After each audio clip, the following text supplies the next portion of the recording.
स्वागत है यीशु मसीह की प्रेजेंस में। अपने पड़ोसी को बोलो तुम सेम नहीं जा रहे हो वापिस। कितने लोग छुटकारे की इन 7 मीटिंग्स में ब्लेस हो रहे हैं? अपने हाथों को सचमुच उठाना, जिनको टेस्टिमनीज मिल रहे हैं। 7 वीक्स मैंने आपको बताया था कि मैं आपको वचन में लेके जाऊंगा जो डिलीवरेंस का होगा, और आपकी लाइफ का कोई भी हिस्सा क्यों ना हो, वो मैरिज हो, वो फाइनेंस हो, वो सेहत हो, वो स्पिरिचुअल लाइफ हो, वो परमेश्वर के द्वारा टच की जाएगी और सेम नहीं रहेगी। हालेलुया। उसका आत्मा रोज हमें सिखाता है और वो रोज हमारी अगुवाई करता है। हम जब समर्पण करते हैं वो किस तरह काम करते हैं, जब हम अपना समर्पण कम करते हैं वो किस तरह से काम करते हैं, वो रोज आपको सिखाता है और उसका वचन आपकी हेल्प करेगा। आज जिन्होंने बपतिस्मा नहीं लिया, आज वो बपतिस्मा लेके जाएंगे वापस, क्योंकि अगले थर्सडे प्रभु भोज है और मैं चाहता हूं कि आपके पूरे परिवार, आप लोग सब शामिल हों। परमेश्वर ने कहा था कि जब तुम, मूसा को कहा जब तुम मेमने को खाना तो फुर्ती से खाना, लाठी लिए हुए, जूती पहने हुए, तैयार होकर उस मेमने को खाना। आप जब अपने घरों में हम लंच डिनर करते हैं तो हम आराम से बेल्ट ढीली करके करते हैं, कस के नहीं करते, कोट पैंट डालकर डिनर नहीं करते हम, हाँ या ना? लेकिन उसने कहा कि कमर बांधकर और जूती पहनकर और हाथ में डंडा लिए हुए तुम खाना, क्योंकि जैसे ही तुम मेमना खाओगे मैं तुम्हें आजाद कर दूंगा। पुराने नियम में जो भी हुआ है ना, वो हमेशा एक प्रतिबिंब रहा है, एक एग्जाम्पल रही है।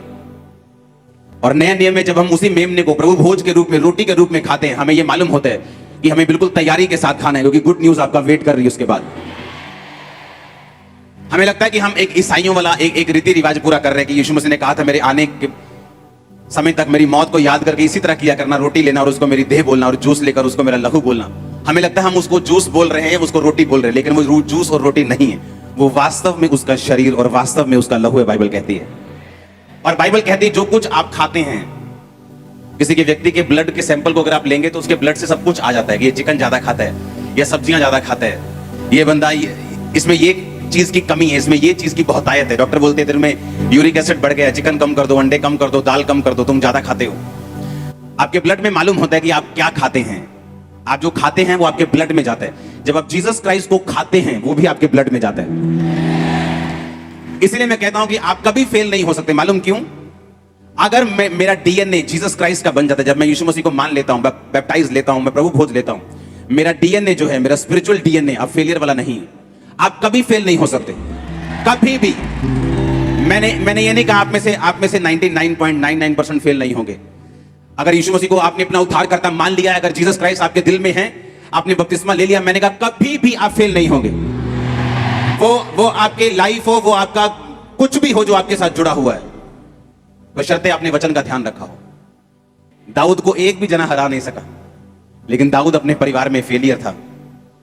अगर आपको वचन नहीं सुना आपने, तो आप पिछले मीटिंग में जाओ और उस वचन को कंप्लीट सुनो।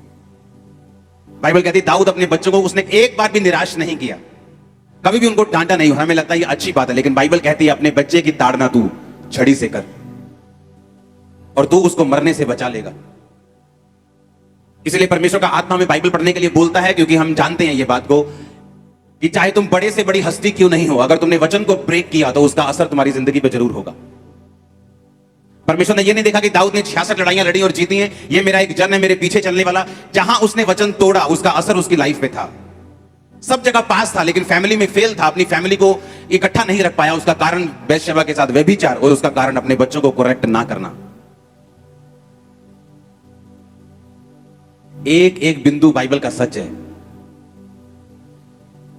उसने कहा अपने बच्चों को उसी रास्ते पर ट्रेनिंग दे जिस रास्ते पर तू उसको चलता देखना चाहता है। जब वो जवान हो जाएगा उस रास्ते से कभी हटेगा नहीं। पहले बच्चे हुआ करते थे 15 साल के, 16 साल के, कुछ मालूम नहीं होता था। इंटरनेट आया, कंप्यूटर आया, पाप बड़ा, अब 12 साल का बच्चा जानता है। आज 8 साल का बच्चा भी पाप के बारे में जानता है। उसके पास फोन है, उसके दोस्तों के पास फोन है। अगर वो पाप के बारे में जानता है तो चर्च में क्यों नहीं बैठा अभी? वो बाद में जब वो जवान हो जाएगा और बिगड़ जाएगा, आप उसके पीछे पीछे भागकर उसके लिए रोजे, फास्टिंग, प्रार्थना करेंगी। इससे अच्छा ये है कि उसको परमेश्वर की हजूरी में अभी लाया जाए। जब वो जवान होगा, वो आपका जवानी का बेटा आपको सहारा देने वाला होगा, ना कि आपकी प्रार्थना को खाने वाला, ना कि सिर्फ आपके रोजे रखवाने वाला, मेहनत करवाने वाला, आपके आंसू आपको रुवाने वाला बेटा नहीं फिर वो होगा या बेटी नहीं होगी। हालेलुया। एक वचन का दाऊद ने ध्यान नहीं रखा, उसका असर उसको भोगना पड़ा। कितना जरूरी है परमेश्वर के वचन को इसीलिए समझना और उसके वचन को डीपली समझना कि परमेश्वर के वचन में अगर ये लिखा है तो मेरे फायदे के लिए लिखा है। हालेलुया। क्योंकि तुम परमेश्वर से ज्यादा धर्मी नहीं हो सकते, उससे ज्यादा दयावान नहीं हो सकते, उससे ज्यादा समझदार नहीं हो सकते। तुमने इंसान का दिल दुखने से बचा लिया और परमेश्वर से हट गए, ये तुम्हारी जिंदगी की सबसे बड़ी मूर्खता निकलेगी, क्योंकि तुम परमेश्वर से ज्यादा धर्मी और दयावान नहीं हो सकते। पतरस कहता है यीशु मसीह कभी ना हो तेरे, तुझे कभी क्रूस उठाए, तेरे साथ कभी ऐसा ना हो। उसने कहा शैतान मेरे सामने से दूर हो तो मेरे लिए ठोकर का कारण है। वो संसारिक प्रेम जो आपको क्रूस से हटा रहा है, आपको उस प्रेम को परमेश्वर के वचन की रोशनी में जांचने की जरूरत है कि ये प्रेम परमेश्वर की ओर से है या मुझे क्रूस से हटाने की साजिश हो रही है। भजन संहिता 130 उसकी 7 आयत में लिखा, इस्राएल यहोवा पर आशा लगातार लगाए रहे, क्योंकि यहोवा करुणा करने वाला और पूरा छुटकारा देने वाला है। अपने पड़ोसी को बोलो यहोवा छुटकारा देने वाला परमेश्वर और पूरा छुटकारा देने वाला। आमीन।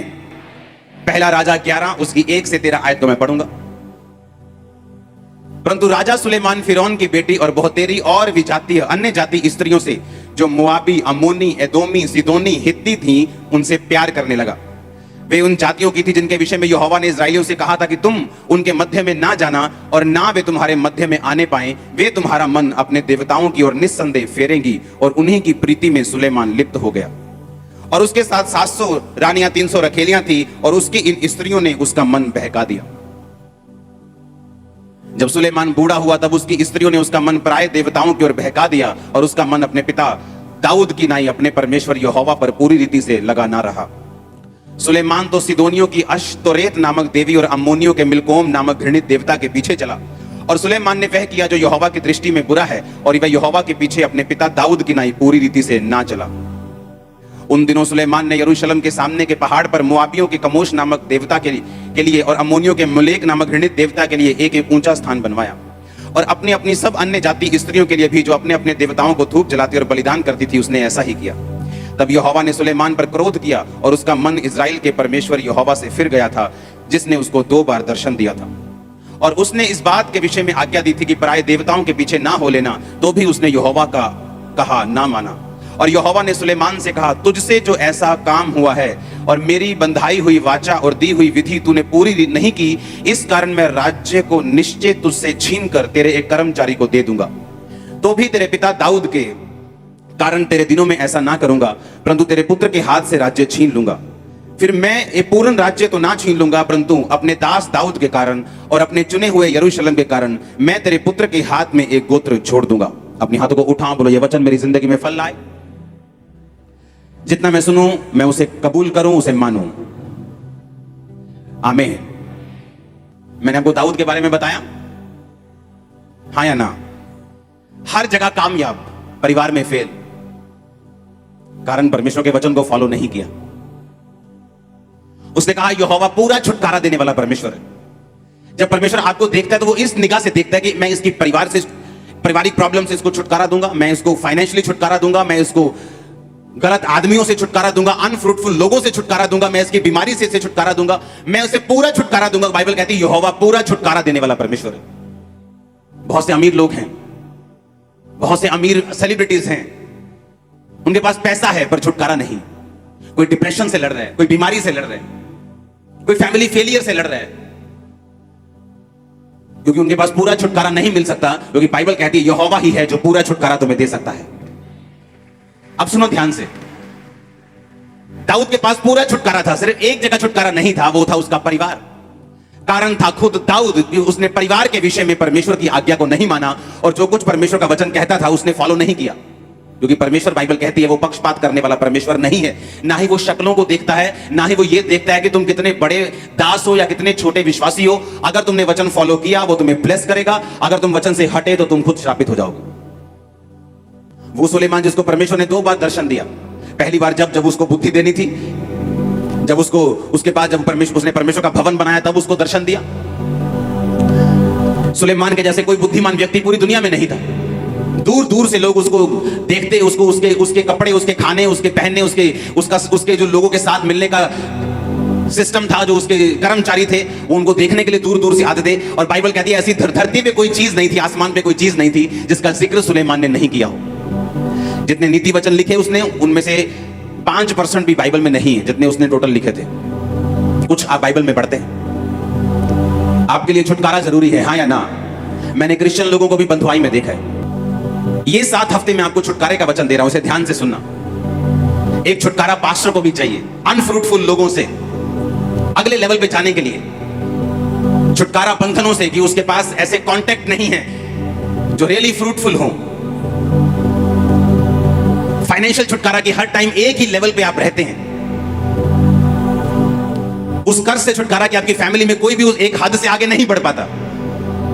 अगर आपने इस वचन को फॉलो किया, आपके बाप दादाओं से जो गरीबी चलती आ रही है मिट्टी में मिल जाएगी यीशु मसीह के नाम में।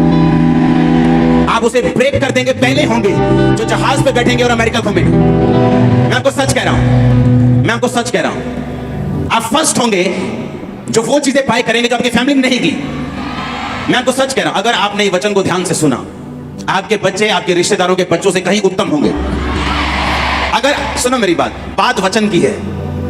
यहां मैं वचन दे रहा हूं क्यों? वहां बैठा एक बंदा अपने 14 साल की मुश्किल से डिलीवरेंस ले रहा है, जो गुरदासपुर में बैठे है, जो कनाडा में बैठे है। कारण परमेश्वर का वचन है, उसकी सामर्थ्य है। अगर आप उसके वचन को ये 7 हफ्ते फॉलो करेंगे, 7 हफ्ते चर्च मिस नहीं करना, लगातार जो ऑनलाइन है वो हर सरमन सुनेंगे, 7 डिलीवरेंस वीक का। 7 हफ्ते के बाद आप पाएंगे कि आपने वो पकड़ लिया जो आप चाहते थे।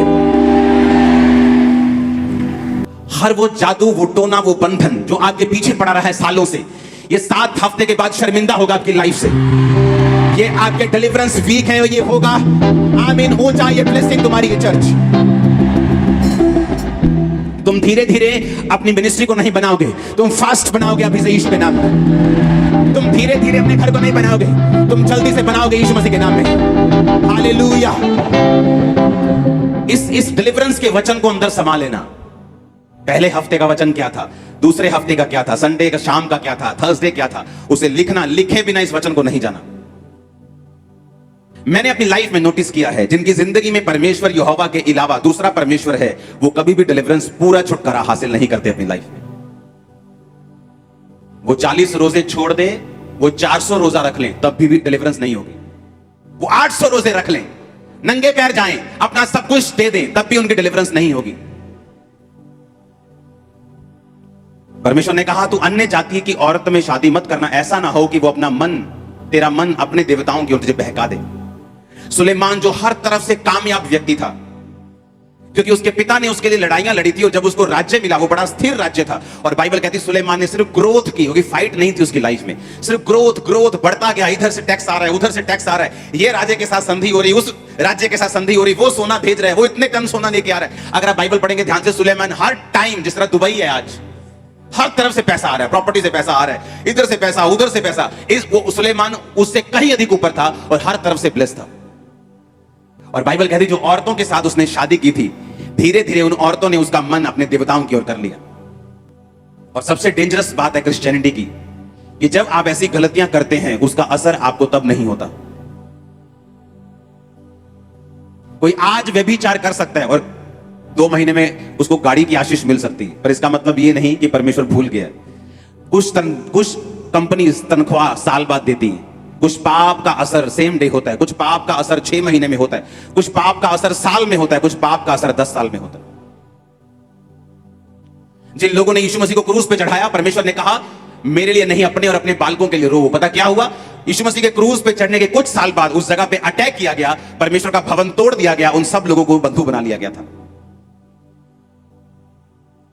वो क्रूस पे चढ़ाने का असर एकदम से उनको सजा नहीं मिली, उनके बच्चों तक ने वो सजा भोगी, क्योंकि कुछ पापों का असर एकदम से नहीं होता। और इसलिए यूथ जो है वो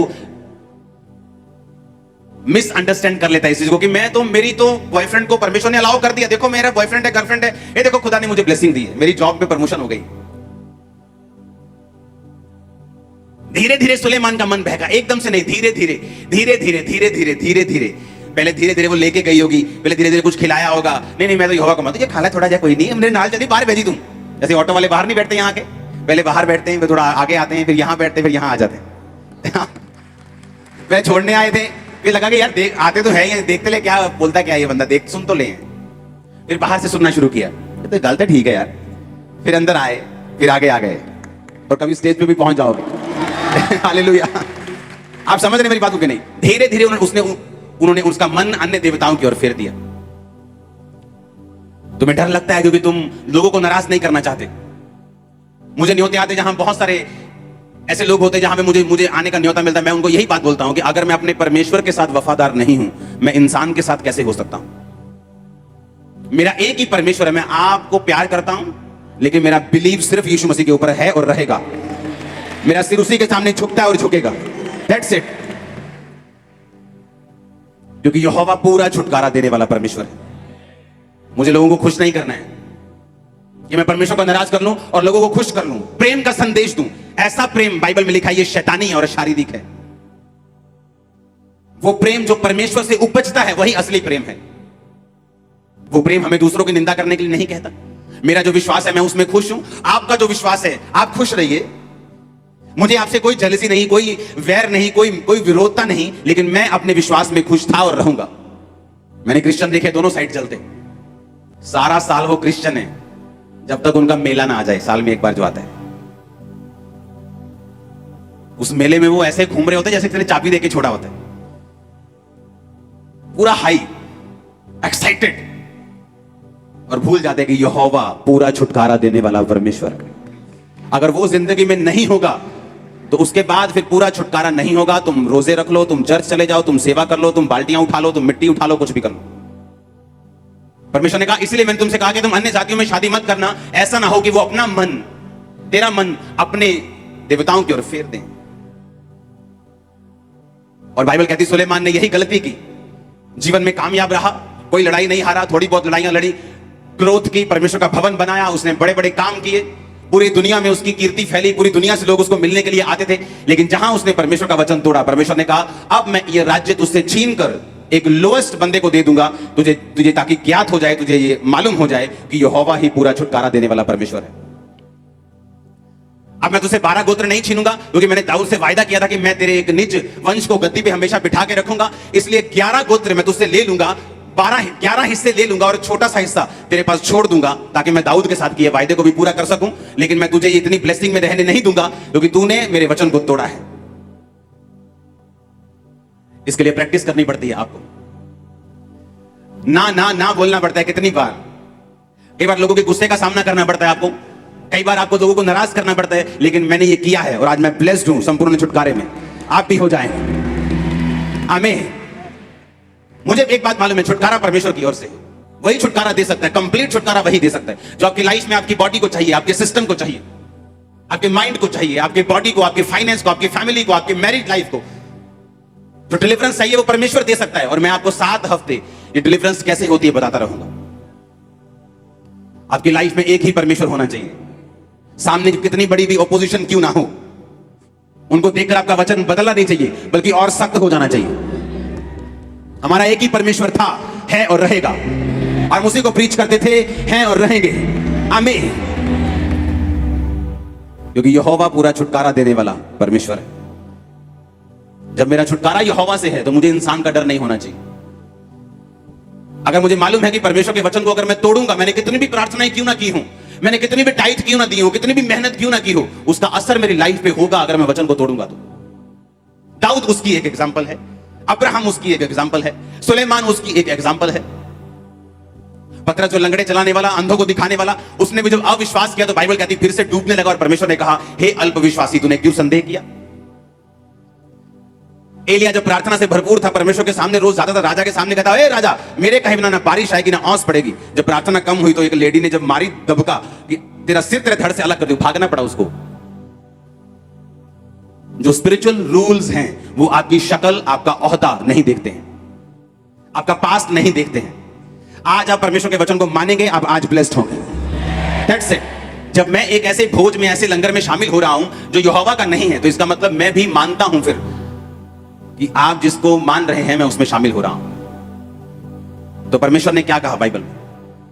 तुम दो राज्यों में नहीं चल सकते, तुम अंधेरे और उजाले में एक समय पे नहीं हो सकते। या तो अंधेरा रहेगा तो या तो उजाला रहेगा। संसार से मित्रता करना परमेश्वर से प्यार करने के बराबर है, उसने कहा। हालेलुया। अगर मुझे संपूर्ण छुटकारा चाहिए तो मुझे यह बात समझनी होगी कि मुझे परमेश्वर के वचन पे एग्जैक्ट चलना होगा, जिस तरह बाइबल कहती है। उसको मानने में, उसको फॉलो करने में मुझे स्ट्रेटजी बनानी पड़े, मुझे टाइम लगाना पड़े, मुझे अपने परिवार को समझाना पड़े, मुझे कुछ भी करना पड़े, लेकिन मैं उसके वचन को फॉलो करने के लिए मेहनत करूंगा, कदम उठाऊंगा, डिसीजन लूंगा। और परमेश्वर ने वचन में लिखा कि यहोवा पूरा छुटकारा देगा, पूरा कंप्लीट। एक तरफ से नहीं, दो तरफ से नहीं, वो तुम्हारे चारों ओर से तुम्हें छुटकारा देगा। अपने पड़ोसी से पूछो, कितने परमेश्वर है तुम्हारे?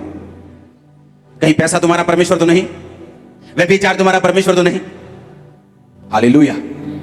उसने कहा तुमने उस मिट्टी की मूर्त को बनाया और खुद ही बना के खुद ही पूज लिया, और जिस परमेश्वर ने तुम्हें बनाया उसे तुम भूल गए।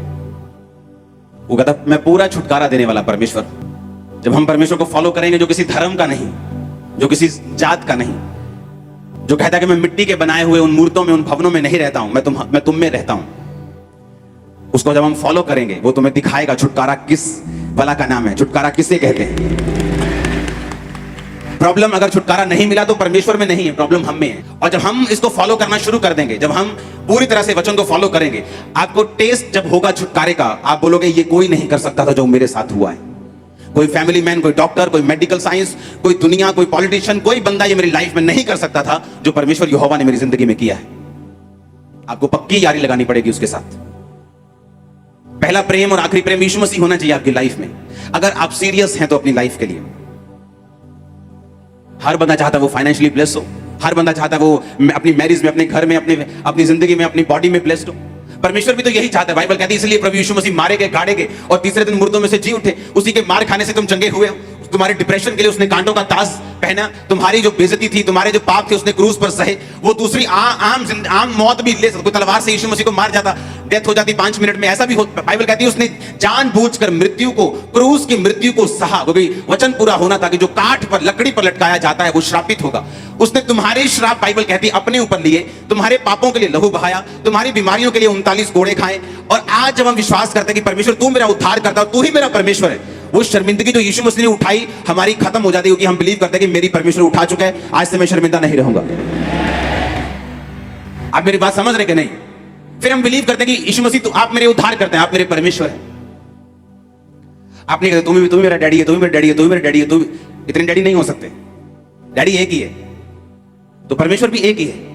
जब आप कहते हैं कि परमेश्वर यीशु मसीह मैं बपतिस्मा लेता हूं, तू मेरा उद्धार करता है, दैट्स इट। उस दिन आप और परमेश्वर, तीसरा कोई नहीं, कोई मासी नहीं, कोई फुफड़ नहीं, कोई नहीं, फिर तीसरा कोई परमेश्वर और नहीं। आप चाहते हैं मैं आपके साथ ईमानदार रहूं, आप चाहते हैं कि मैं आपको वो वचन दूं जो आपको छुटकारा दे, तो इसको फॉलो करना जो मैंने आपको बोला है। हमें किसी से नफरत नहीं, लेकिन हम वो फॉलो करेंगे जो बाइबल कहती है। हमें जो वचन में लिखा हुआ, जो वचन कहता है हमें फॉलो करना है, दैट्स इट। उसने कहा मैं पूरा छुटकारा देने वाला परमेश्वर हूं। जब दाऊद के ओतनिया नाम के बेटे के जिक्र होता है बाइबल में, तो उसने लिखा कि ओतनिया को उसने कभी भी उदास नहीं किया था। बचपन से लेके जवानी तक जब उसका बेटा बड़ा हुआ, तो कभी भी दाऊद ने उसको उदास नहीं किया, कभी डांटा नहीं, कभी फटकारा नहीं। हमें लगता है वाह कितना कूल इंसान है, लगता है ना बाइबल पढ़ के कितना शानदार इसका स्वभाव है भाई। पर जब आप बाइबल पढ़ते हैं, वो शानदार स्वभाव नहीं था, वो अनगैली वाला स्वभाव था। बाइबल कहती है अपने बच्चों की ताड़ना किससे कर? छड़ी से। अपने बच्चों को तब सिखा जब वो छोटे हैं, ताकि जब वो बड़े हो जाएं उससे हटे नहीं। लेकिन उसने नहीं किया। और जब बड़े हुए तो एक ही प्रॉब्लम थी दाऊद की लाइफ में, उसका परिवार, उसके बेटे जो उसके खिलाफ खड़े हो जाते थे। और उसका भी रीजन एक व्यभिचार था जो उसने बैतशबा के साथ किया और उसके पति को मरवा दिया। और परमेश्वर ने कहा था तूने दूसरे के परिवार के अंदर तलवार चलाई है, अब तेरे खुद के परिवार के अंदर तलवार चलेगी। जो लोग चोरी करते हैं, आपको मौका मिलता है आप चोरी कर लेते हैं, चिंता मत करो, टाइम आएगा जब आपकी जिंदगियों से कीमती चीजें चोरी होंगी और आप कुछ नहीं कर पाएंगे। जितनी करनी है करो, परमेश्वर रोकता नहीं। अभी कोई आवाज नहीं आएगी, बाइबल में लिखा हुआ है चोरी नहीं करना। आप चोरी करोगे, करते रहोगे, लेकिन 20 साल में, 10 साल में परमेश्वर कुछ ऐसा चुराएगा जो आपको कभी भरपाई नहीं कर पाओगे। बाद में दाऊद के रोने से कुछ नहीं हुआ, सुलेमान के रोने से कुछ नहीं हुआ। जो परमेश्वर का वचन कहता है उसे एग्जैक्ट फॉलो करना है, हमें बच के रहना है। शैतान को मालूम है मैं इनको रुला नहीं सकता, मैं इनको बंधन के नीचे नहीं लेके आ सकता, मैं इनको बांध नहीं सकता जब तक ये परमेश्वर के वचन के खिलाफ ना हो जाए, जब तक ये परमेश्वर के वचन को तोड़े ना, तब तक मैं इनके पास नहीं आ सकता। बाइबल कहती है जो बाड़ा तोड़ेगा सर्प उसको डसेगा। यीशु मसीह एक जगह गए और बाइबल कहती है वहां पे दुष्ट आत्मा से भरा हुआ व्यक्ति यीशु मसीह के सामने आया और यीशु मसीह की उससे बहस हुई कि निकल जा। और दुष्ट आत्मा ने कहा कि हमें सामने सूरों में भेजने की आज्ञा दे, हम ज्यादा हैं, हम 5-7 हजार हैं। यीशु मसीह ने कहा जाओ, इसलिए नहीं कि वो ज्यादा थी और यीशु मसीह की पावर के साथ समझौता कर लिया गया यीशु मसीह ने उनके साथ, लेकिन बाइबल कहती सूअर चराना बाइबल के अनुसार मना था और वहां सूअर चरा रहे थे, वचन को तोड़ रहे थे। इसलिए शैतान ने कहा यहां वचन टूट रहा है, क्या मैं इनमें जाऊं? परमेश्वर ने कहा जा, कोई बात नहीं, तू जा सकता है, तेरे पास लीगल राइट है जाने के। जहां शैतान के पास लीगल राइट्स हैं जाने के, वो जा सकता है और परमेश्वर उसे रोकता नहीं, क्योंकि वो अपने वचन से बंधा हुआ है। वो रोक सकता है लेकिन वो अपने वचन को ऑनर देता है। तो परमेश्वर ने कहा जा, और बाइबल कहती दुष्ट आत्माएं सूरों में गई और पूरा झुंड झील में जाके मर गया। और जो सूरों के चरवाहे थे वो आके यीशु मसीह से कहने लगे प्लीज हमारे यहां मत आना, हमारा फाइनेंस का नुकसान हो गया। आप कोई वचन तोड़ रहे हैं, शैतान के पास लीगल राइट है आपके परिवार में एंट्री करने का, आपकी सेहत में एंट्री, क्योंकि आपने वर्ड को ब्रेक किया है, उसके पास लीगल राइट्स हैं। आप बोलेंगे परमेश्वर ने शैतान को अलाउ क्यों किया? क्योंकि आपने उस वचन को तोड़ा है। बाइबल कहती है जो वचन तोड़ेगा, जो बाड़ा तोड़ेगा, सर्प उसको डसेगा। बाड़े के अंदर रहेंगे तो बाइबल कहती है सर्प हमें नहीं डस पाएगा। और हमारा बाड़ा छोटा नहीं है, हमारा बाड़ा कोई 5-10 एकड़ का नहीं है। इस बाड़े में दुनिया की हर खूबसूरत चीज मौजूद है, इस बाड़े में दुनिया की हर आशीष मौजूद है, इस बाड़े में परमेश्वर की दया, उसकी मर्सी मौजूद है। हमारा बाड़ा छोटा थोड़ी है, हमारे बाड़े में दुनिया की हर वो चीज है जो दुनिया के बड़े बड़े लोग चाहते हैं, उन्हें मिलती नहीं, वो आपको मिलेगी। वो पौलुस ने कहा मैं पौलुस प्रेरित जो परमेश्वर के सुसमाचार के लिए अलग किया गया हूं। अलग किए जाने का मतलब है मेरी बाउंड्रीज ठहराई गई हैं। आप क्रिश्चियन हैं, हाँ या ना? और अगर आपकी बाउंड्रीज नहीं है, आप क्रिश्चियन नहीं है। हर क्रिश्चियन की बाउंड्रीज है, एक चार दीवारी है उसकी, जहां से बाहर वो नहीं जा सकता अगर वो रियल क्रिश्चियन है तो। पर उस बाउंड्री के अंदर परमेश्वर आपको हर एक ब्लेसिंग देगा, आपको शांति देगा, आपको चंगाई देगा, आपको पीस देगा। इतना पैसा वो आपको देगा कि आप पूरी दुनिया में उसका काम कर सको। उस बाउंड्री के वो अंदर है, बाहर नहीं। उसने कहा मैं पौलुस जो परमेश्वर के सुसमाचार के लिए अलग करने का मतलब यूनानी भाषा में है उसको एक बाउंड्रीज के अंदर रख देना, एक चार दीवारी के अंदर रख देना। लेकिन वो चार दीवारी सिर्फ 5-10 एकड़ की नहीं, वो अनलिमिटेड है, पर है वो अंदर ही, है वो बाउंड्रीज ही। कुछ चीजें हम नहीं कर सकते, कुछ जगहों पे हम नहीं जा सकते, कुछ काम हम नहीं कर सकते। परमेश्वर आपको ब्लेस करे और वो आपको तौबा करने का मन दे। आज से आपका एक ही परमेश्वर हो। मैंने कहा आज से आपका एक ही परमेश्वर हो और वही परमेश्वर आपको छुटकारा दे। आमीन। जिस औरत के एक से ज्यादा पति होते हैं, पहला बोलता है दूसरा कर देगा, दूसरा बोलता है पहला कर देगा। आपका एक ही परमेश्वर होना चाहिए और वो जीवित होना चाहिए, जिसका नाम यहोवा है, जिसका नाम यीशु है, जिसका नाम जीसस क्राइस्ट। आमीन। अपनी हाथों को उठा बोलो थैंक यू जीसस। आप मेरे परमेश्वर, आप मेरे उद्धारकर्ता हैं। मैं विश्वास करता हूं आप मेरे लिए मारे गए, मैं विश्वास करता हूं मेरे लिए गाड़े गए और तीसरे दिन मुर्दों में से जी उठे। मैं विश्वास करता हूं कि आप यहां पे मौजूद हैं और मेरी प्रार्थना को सुन रहे हैं। मैं विश्वास करता हूं, मैं विश्वास करती हूं कि तू मेरा परमेश्वर एकमात्र उद्धारकर्ता, मेरा सिर आज से सिर्फ तेरे आगे झुकेगा खुदावंद। मैं तौबा करता हूं, मैं तौबा करती हूं। प्रभु यीशु मसीह के सामर्थी नाम में हम मांगते हैं।